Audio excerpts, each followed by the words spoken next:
Let's go to our panel. Simon Banks and Kerry Chikarovski joining me now for a bit of a talk of what's happening. Look, we better start on the bushfires. I thought it was interesting. I might start with you on this actually, Kerry.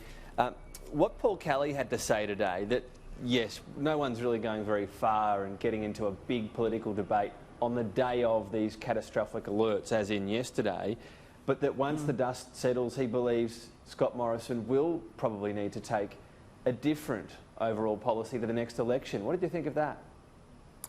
Well, I think the issue for the Prime Minister is that there are a lot of people out there now who were, to be perfectly honest, not that interested in climate policy at all. You know, for most people who are living in a city, you know, it meant we had a few extra hot days, maybe it meant we had some water restrictions, but I don't really think climate policy was on the number one on lots of people's agenda.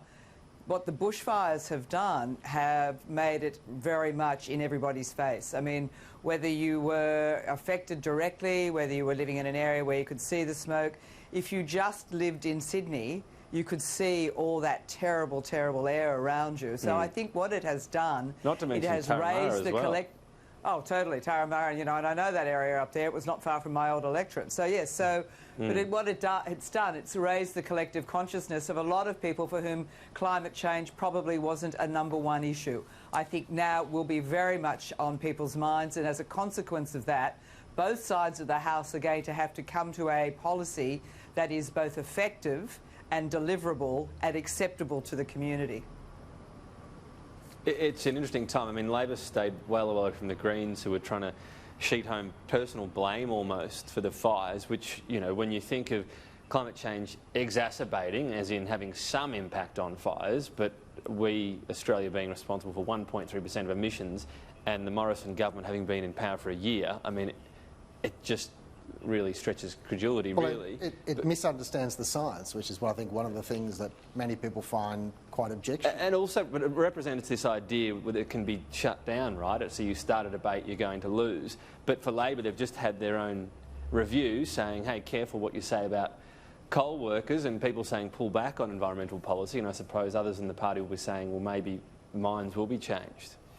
Well, but what we need is a policy based on the science, based on what are practical policies that can actually take us forward to deal with climate change, that will reduce emissions over time. The reality of that, though, is that coal will still be part of the mix, fossil fuels will still be part of the mix for a very long time to come. This is one of the things I don't think the Greens fully understand or appreciate. Of course we can reduce emissions over time. Globally, at some point, the world will use less coal, but that's not tomorrow. It's something that's going to happen over time. But this is, I guess this is the question for Labor.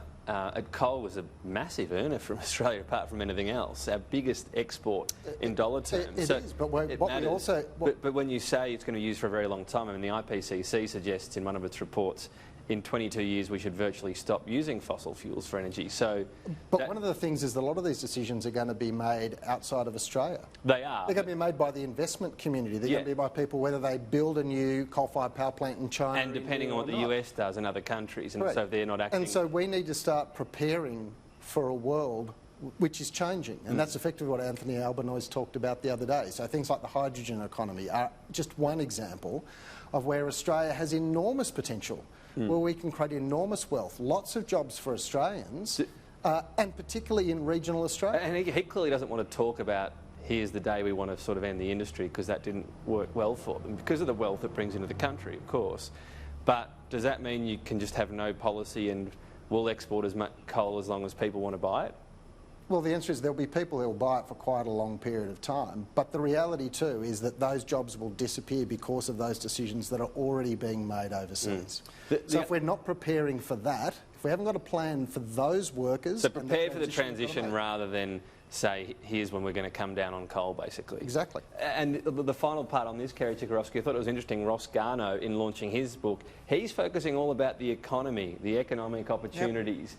And he's not even talking anymore about a price on carbon, because he says, you know, it's not going to happen in politics. But he says, hey, look at the money we can make in renewables, not just from windmills out there, but from making steel again, and we could become a real powerhouse in an industrial sense. It's not a traditional sort of green argument. And it's interesting because some of the people who I know who are arguing most strongly for the transition economy, which Simon's just referred to and which we've spoken about, I've been talking about now for, the last couple of years, particularly on this program. I mean, some of the people who are talking about that are not talking about it because they want to save the climate. They're talking about it because, quite frankly, they want to make money out of it. And they can see there's huge opportunities, both for, businesses, for governments, to employ more people. There are a lot of opportunities in transitioning the economy away from based on fossil fuels, but using other forms of electricity in all sorts of ways to actually boost employment, boost as I said, the national economy, and at the end of it, do what all good capitalists want, and that is make a buck out of it. Mm. It's interesting too, you've got biomass. There was an announcement from the government the other day. Hydrogen, it's not there yet, but they're getting a strategy on that. So I guess they're sort of, the government and Labor almost on the same ticket in terms of focusing on the possibilities of the future, although not quite on the same ticket with the rest of the environment. But that's the point I just made at the beginning. That's the point I made at the beginning. You're going to have both the Labor Party and the Coalition working out what the strategy is moving forward, because the community now, I think, particularly with these bushfires and particularly with, everybody now talking about, is the climate changing, is it making things worse?